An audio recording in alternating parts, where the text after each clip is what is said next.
Come with me to clean the hoarding house I bought for my grandma to save it from being taken by the state. This room is the den. This has been the hardest room by far.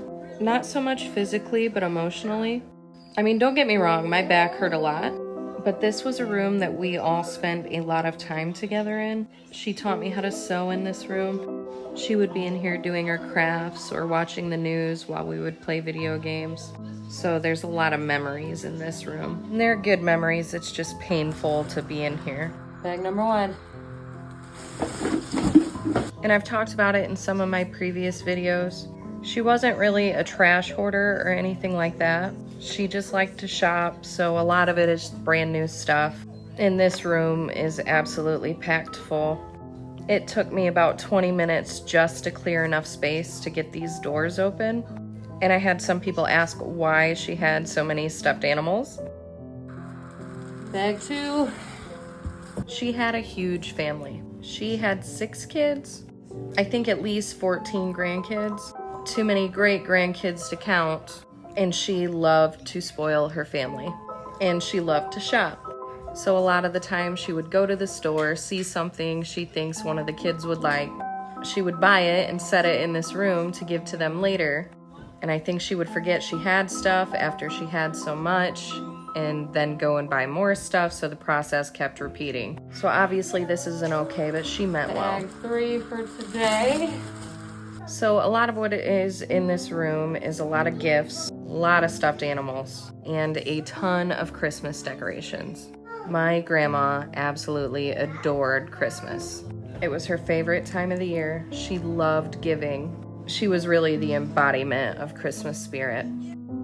That chest you guys see in the background is super, super nice. I ended up actually bringing that to my house.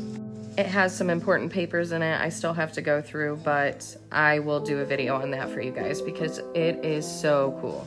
I also had some people in the comments telling me to make sure that I go through any books for money she might have hidden, which I have been doing that because she was really, really bad about misplacing money.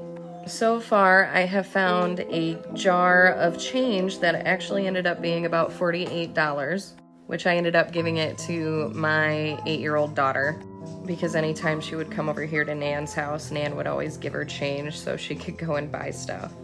She ended up buying herself a Stanley cup with that money because I refused to pay that price for a cup because I think that is absolutely ridiculous. But speaking of cups, anything, guys, I don't know if I can get rid of this either, but it's a Budweiser Christmas mug.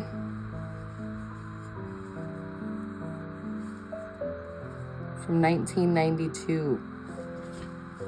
Please do not come at me, guys. I had a bunch of people on TikTok correcting me, saying it is called a Stein. I just thought it was really neat being from 1992, and I'm pretty sure I'm gonna find more of those in the house because I remember her having a bunch of those.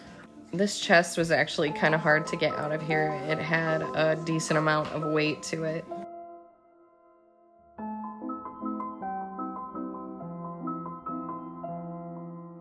But now that we have the front section of the room cleared, you guys can see how much I still have left to go. There is a bed in here, so there's kind of a bunch of stuff piled on top of it. And I was nervous the entire time doing this room. Just because there is so much stuff and I know there has been animals in the house, I'm just a nervous Nelly. But overall, this day, I think I ended up crying at least 6 times. I'm gonna do a separate video on some of the emotional things I found in this room. And guys, I apologize for the sometimes horrible lighting in these videos. There is no electricity running to the house, so it depends what time of the day I go, how much light is going to be in here.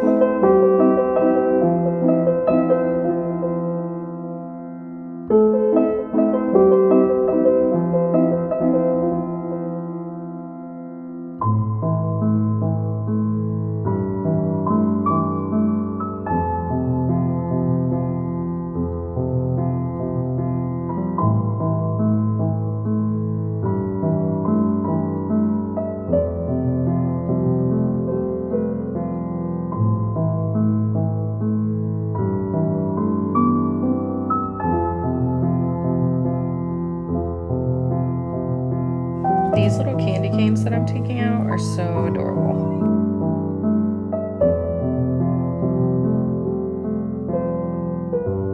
I honestly didn't even know that there was an end table and stuff in here because it was so piled full in this room. But now that the majority of the floor is cleaned up, we are going to tackle everything that is piled on that bed. And you guys will notice that I don't sweep or wipe anything down. I'm not going to worry about doing any of that until I get a majority of the stuff out of the house. And I am also checking any of the coat pockets, especially the stuff I remember seeing her wear, like this one, because she was very bad about leaving stuff in her pockets. This is a little chair I can see on that bed that she bought for the grandkids. She liked to sew little blankets and cushion covers on them.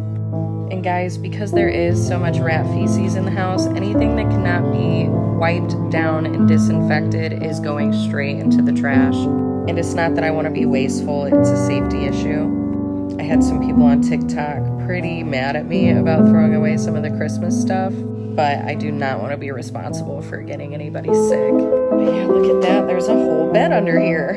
So this is what it looks like after I was finished. I will be going back in, obviously, to do like the little desk area and the smaller things. My main goal is to just get the majority of the room cleaned out first, and I'll go back for the little stuff. So I am getting to the point where I have a huge amount of trash.